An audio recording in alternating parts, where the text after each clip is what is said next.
I ended after the New York City Marathon meeting with coach. We kind of penciled in what we wanted for 2025, and it was, go for an American record in Houston, run Boston, or it was Boston or London, and then if I did Boston, then to go for the American record in Chicago.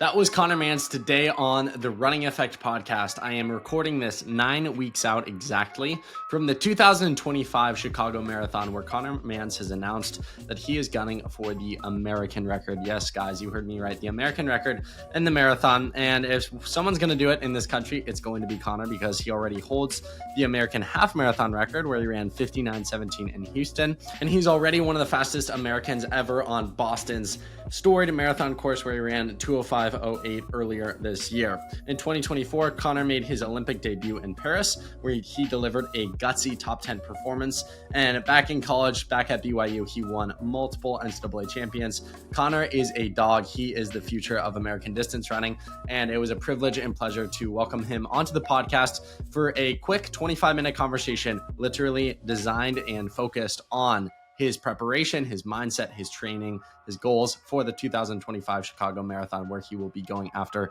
history. I hope you guys enjoy this one. If you do, give us a 5-star review, hit the follow button so you don't miss more conversations like this in the future, and share with a friend. That is the easiest way in which we can grow this podcast and have the impact that I ultimately desire it to have. Word of mouth marketing is the absolute best. Without further ado, enjoy this conversation, breaking down the preparation, mindset, and goals of the man, the myth, the legend, American record holder in the half marathon, hopefully soon to be marathon, Conner Mantz. Ladies and gentlemen, he is back, the man of the hour. Less than 10 weeks to go until his American record attempt in the marathon. Conner Mantz, how you doing this afternoon? Good. How are you doing, Dominic? Doing excellent. Always a privilege and pleasure to welcome you back onto the podcast. First question for you, 10 weeks out, there's enough time that there's still plenty more fitness to gain, and I'm sure you want to gain that fitness, but it's also close enough that I'm sure you still, you're like, oh, we're getting there. Where's your heart and your mind at, as we're approaching 2 months to go here? I'm excited, that's for sure, but I'm really just trying to focus on each week at a time. 10 weeks out, you're still excited about the race. You're not too tired from training, but it's at the point where, that those next 7 weeks are going to be really tough. So I'm just trying to take it 1 week at a time and kind of build that mileage, get some good workouts in. Nothing too big, but excited. I think a lot of people are scared in present day to state their goals and then try to back it up. For you, what was behind the action of announcing that you wanted to go after the American record? And do you feel like that added any extra pressure as we head into Chicago? I don't think it added any extra pressure, maybe a little bit, but my thought was, before the Boston Marathon, I stated my goal. I wanted to be on the podium, and that was just because I had kind of researched a lot of people who'd won major marathons before or won Olympic medals. They were usually consistent podium athletes. And so I stated that before the Boston Marathon, that was my goal. And so I don't think it affected my performance at all. And this time it was it's been on my mind that this race, this year is probably when I was going to go for the American record. And it lined up, and it was I feel like, if I state it or I don't state it, everyone's going to think that's why I'm doing it. So might as well state it, and then I can kind of, tune everything else out and just focus on training. Do you feel like when you state those big goals, it gives you an extra added layer of motivation for training? You think in the back of your head, okay, really got to get after it now. I think just having those goals does that, but I think stating it out loud doesn't really give me that extra motivation. Just because it's I wanted this, I want to get this American record, and it's more exciting for me to focus on it on my own than telling everybody, I'm going for this record. I don't get motivated when other people know my goals, but I don't get too scared when other people know them either. I think we've talked about this in the past, kind of the tension and the difference between going after place versus time. You mentioned Boston, where you stated the podium goal, and then talking now about Chicago, the time goal. How do you focus when you go into a race or conversations with Coach Eyestone or training partners or people that matter, whether you want to go for a time goal or go for that place goal, go for that win or that podium? And for Chicago, why was it ultimately the time goal? So ultimately, for Chicago, one, I mean, I don't know who's in the field. You know, you can say you wanna get on the podium, and then they assemble the best field they ever have, and then it might not happen. But I think just kind of my focus for this year. I ended after the New York City Marathon meeting with coach. We kind of, I don't know, penciled in what we wanted for 2025, and it was go for an American record in Houston, um, run Boston, or it was Boston or London, and then if I did Boston, then to go for the American record in Chicago. If I didn't, maybe we were going to check out a few things, but it was kind of like the penciled in idea originally was like a Boston, Chicago, like Boston go for the podium, Chicago go for the time. One thing that makes it kind of hard for Chicago as far as going after the podium is a lot of the top East African runners, they go after these fast times from the gun. And, if you're going to have 5 guys going after 201 and 3 of them hold on to 201 or 202, I'm not going to be in that conversation. Like I could start with him. I could probably run 20 miles with him, but I don't think I'll get to 26.2 running the time I want to. And so when setting up my goal for Chicago, it was just very time based, very like what can I do in a fast race. Not so much like I need to match moves and cover moves, but very how much or can I get this record and can I run within myself?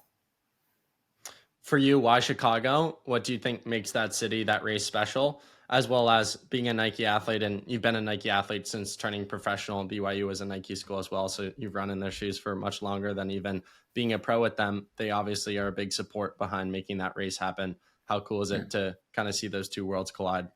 Oh, it's awesome. Why Chicago is because Chicago is where the world records are held. Um, it's a super fast course. It's competitive, but it's also a course I know, and that's a good thing. I think there's a big advantage to knowing where the turns are, what the course is like.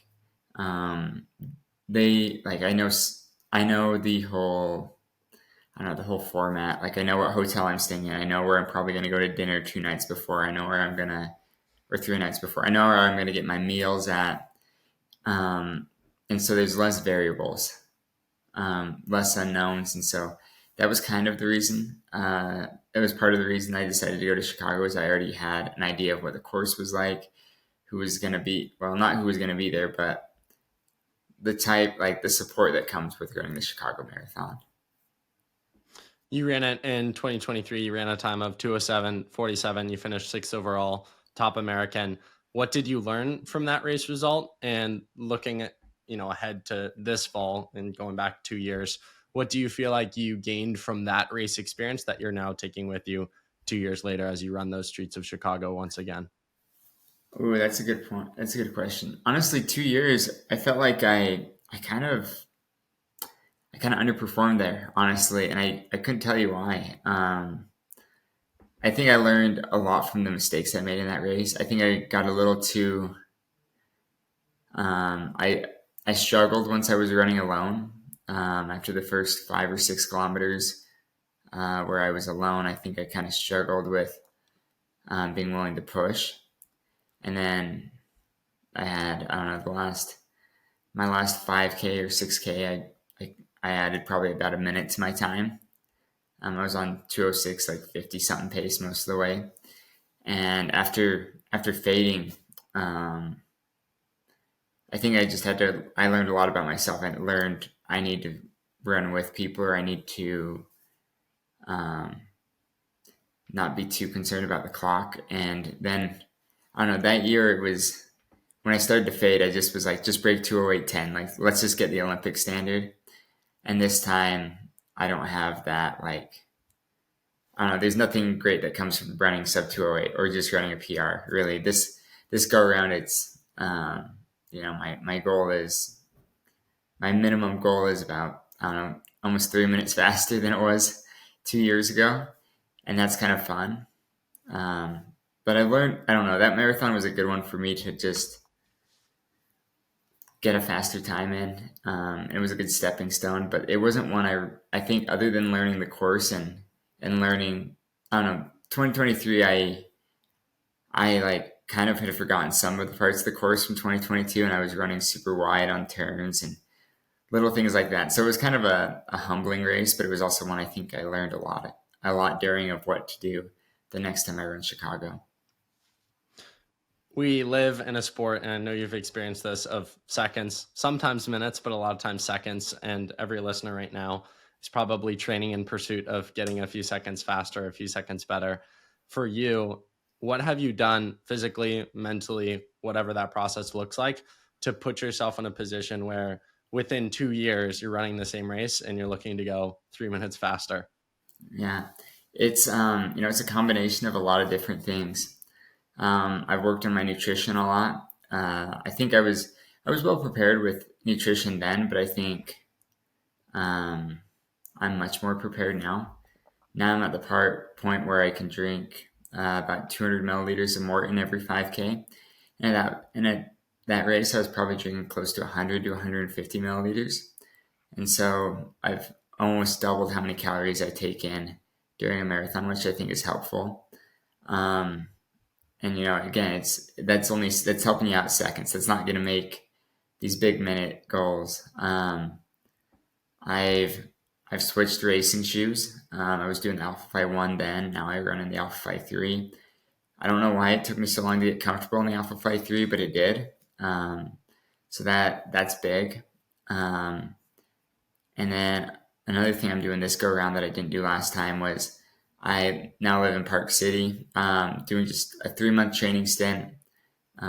Literally 3 months from race day, or I guess 3 months and 2 days from race day, I moved up here just to live about 2,500 feet higher in elevation, and I think that's super beneficial.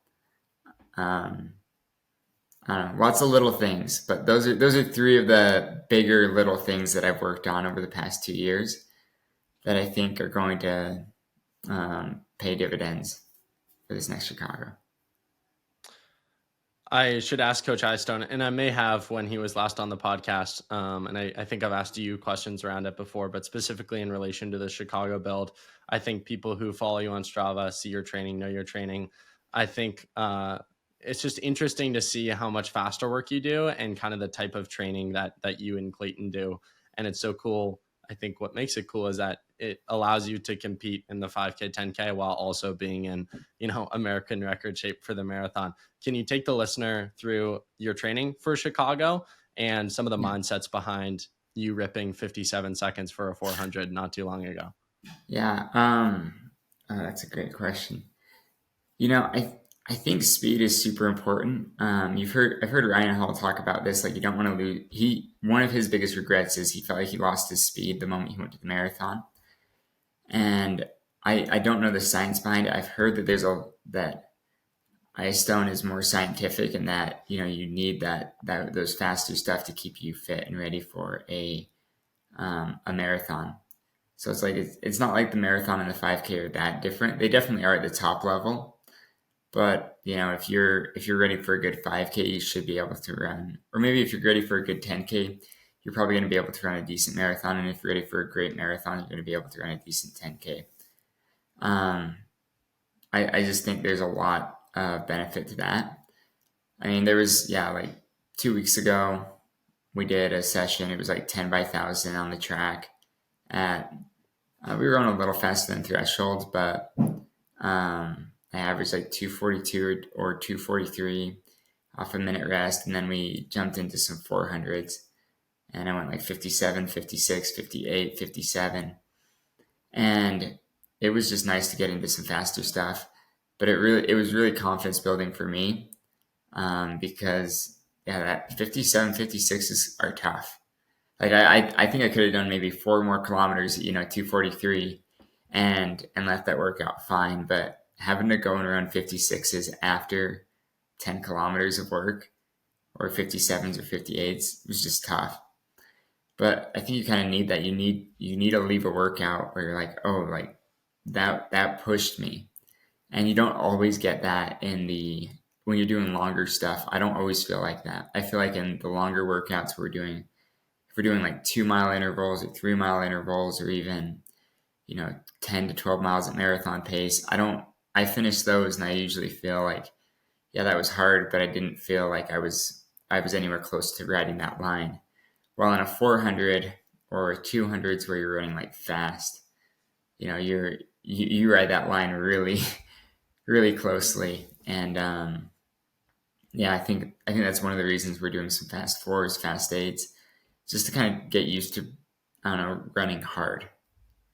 That might have made no sense, but No, it totally made sense. Yeah, and I have a follow-up question for you off of that, which is when you're trying to run 204 pace, 205 pace, I don't even want to think about what pace per mile it is because I can't fathom running that for like a minute or two. But when I've trained people for the marathon or trained for the marathon myself, I think there's so much benefit in running so much faster than marathon pace in training, so that then when it comes to race day or later down the road, you're doing some of those final tune-up sessions at marathon pace doesn't feel like a sprint. And I think a lot of people back in the day, all their workouts used to just be like 8 to 10 miles at marathon pace or 4x2 miles or whatever it might be, just at marathon pace. But if you're never running significantly faster, you're not actually going to be comfortable. Do you feel like being able to run, 57 to 59 in practice after 10K of work at marathon pace or faster has allowed marathon pace to feel easier and give yourself more confidence at that 204 range going into race day? yeah, I think it gives me a lot more confidence. I mean, one thing you need to remember is these marathons are rarely even paced, especially when you're competing for place. Like sometimes we're gonna run. I don't know. When I ran my first Boston Marathon, I randomly ran a 4:33 mile at mile like 16. Now it's a downhill mile, but I got dropped, and the guys up front ran closer to 4:20. And so if you're trying to be competitive at the top level, you need to be ready to run maybe a 60-second, or maybe not a 60-second, but you need to be able to run a 63 on really tired legs for like some random 400 in the race. And so I think it's good to be running this pace, not only, like you said, to make it feel easier, running marathon pace, but for the sections during the marathon where you do end up running faster. I mean, my first two Chicago's, we also had like a lot of headwind the first 6 or 7 miles, and then you turn around and then you have a tailwind for 3 miles. Like I wasn't going to get into marathoner pace. I was going to have to run a little bit faster, and so that's something you got to keep in mind. Like you're not going to run only marathon pace in a marathon. For these workouts and even races, you recently ran a 10K. Can you take me through your shoe rotation, the different Nikes you wear? Because you do so many different types of workouts and easy runs and long runs and middle week long runs. You run so much. Take me through like top to bottom, the shoes you're wearing in training. Oh, that's going to take a while. A separate podcast. Yeah, that might take like 45 minutes. No, I'll go quick. So Nike Vomero 18 is probably the shoe I wear the most. Probably wear it for about 50% of my mileage. I'll wear it for easy runs. I'll wear it for long runs. I'll wear it for some like my longer easy runs in the morning usually. And it's just overall great shoe. It's soft. It's cushiony. It's somewhat responsive, and it's great. And then I use the Vomero Plus on some of my doubles and some of my long runs. Been doing that just this build. That was kind of something new I started doing. But very soft, a little more springier, but I don't know. You don't always want to be in a super foam because then it kind of gets your feet a little weak. Then the Vomero Premium, a shoe that I'm very passionate about because it was kind of the shoe that helped me qualify for the Olympic Trials Marathon. I was going through an injury, been kind of running mostly on the Alter G, and some of the Nike shoe team gave me this shoe and the first prototypes of it, and they're like, hey, this shoe will help you as you're going from the Alter G back to the ground. And I loved it. Thought it really helped me out, helped me get my confidence back on running on the ground. and I'll use that with. So I'll use the Vomero Premium for doubles as well. Use it for a lot of hilly runs on the road, just because it's super cushiony. So like when you're going uphill, you know, you can use any shoe, but when you're going downhill, you don't want to beat up your legs too much. So it's been a shoe I used a lot. I'll occasionally use the Nike Structure and the Nike Pegasus. Those are just shoes that it's nice to have something different in the rotation that's a little more firm, and they feel different. So it kind of keeps your form from getting too specific to one of these shoes. If we're doing fast stuff on the grass or anything on the grass, I'm usually in the Nike Street Fly 2. It's a phenomenal shoe. I wish I had it in college when we were doing a ton of cross country workouts. But yeah, I used that a lot when I was training on the track too.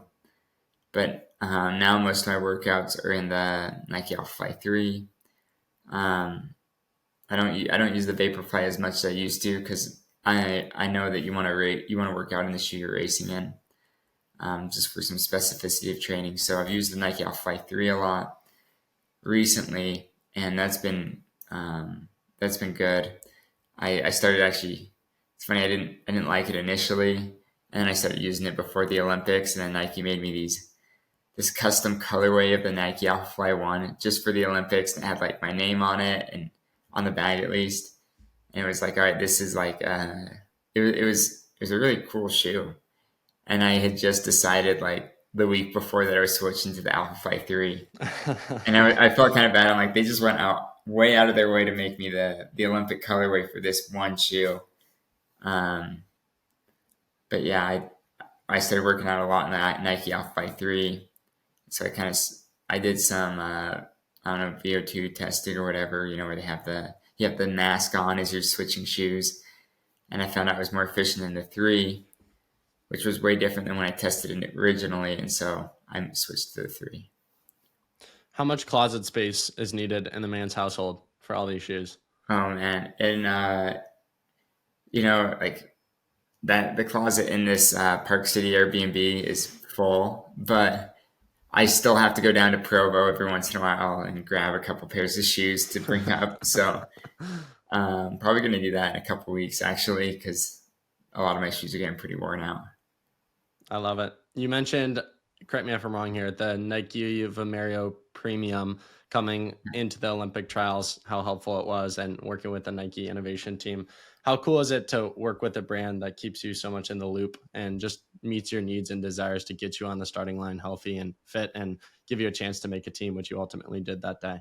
Yeah, it's fantastic. Yeah, the Olympic trials was like definitely my worst build for a marathon, like by far. I think everything else I've like stayed pretty healthy during the like majority of the build, and it was just so rocky. And so it was nice. They gave us a lot of resources as far as literature to look over for training for a hot race. And then we talked about like they gave a lot of resources on nutrition, especially in a hot and humid race. And then they also were like, oh, hey, like, tell us about your training. And I was kind of like, well, I'm running on the L2G for 70 miles and on the ground for about 40 right now. And I'm trying to move more to the ground. And they were like, Elliot Heath, who was actually a pro runner for Bowerman back in the day, was like, hey, I have a pair of shoes I want you to try out.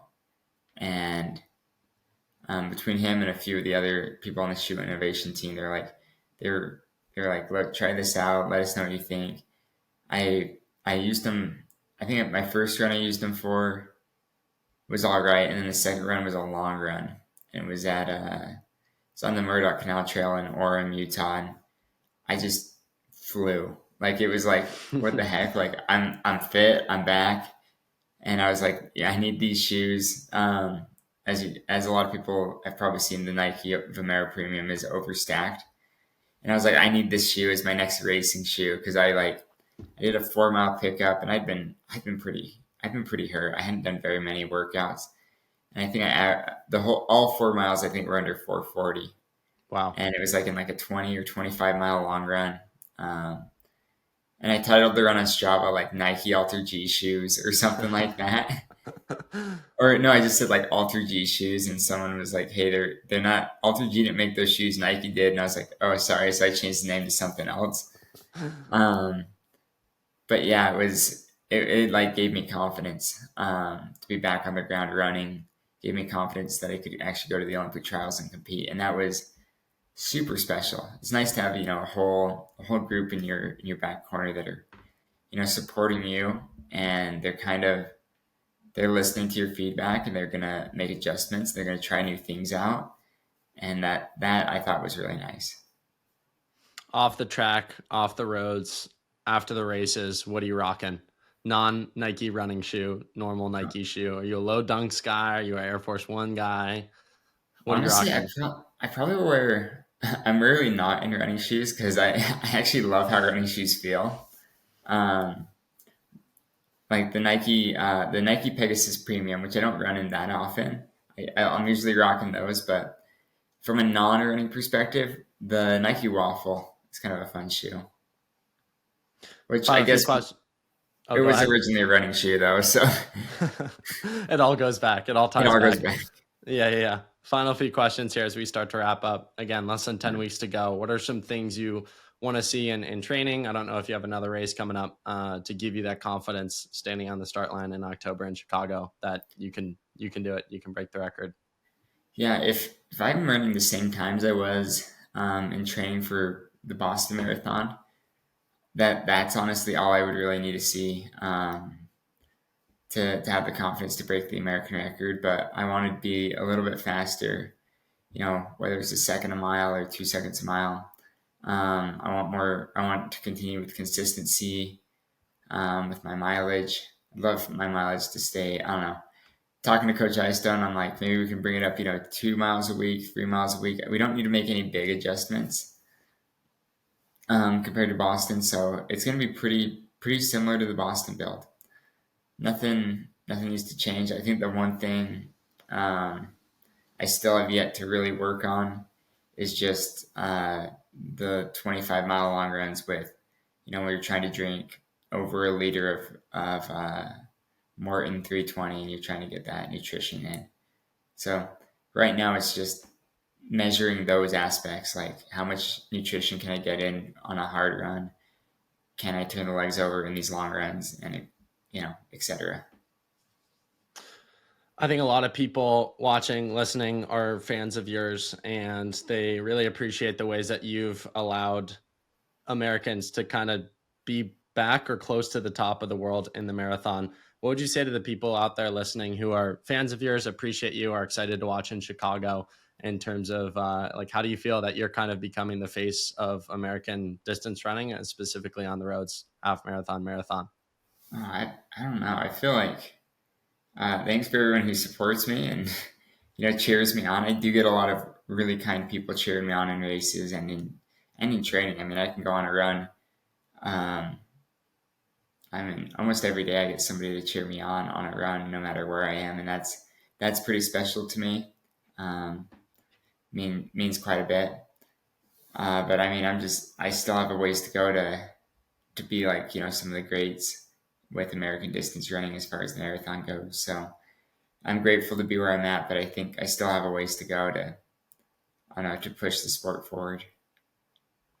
Final serious question for you. What advice would you give to people out there listening who it's their first Chicago Marathon, Sunday, October 12th? What advice do you have for them going in, whether it's a personal best, recovering from an injury, their first marathon back, their first ever marathon? What final words of wisdom do you have for them? Oh, there's a lot with that because everyone's in a different spot. I'd say enjoy it.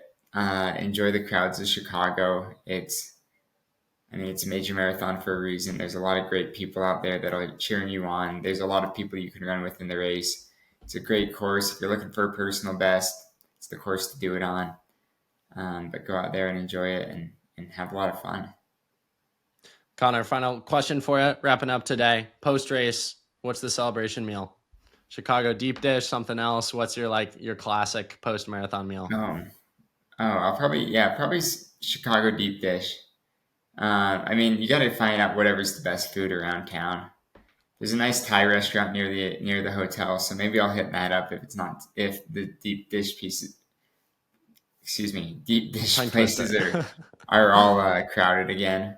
Um, but yeah, there's always good food, but I'll find something special. I don't have anything I'm like I need this after the race, but ice cream or some type of dessert would also be nice.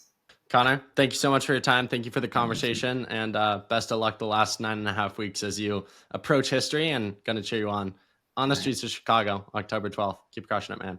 Awesome. Thanks, Donovan.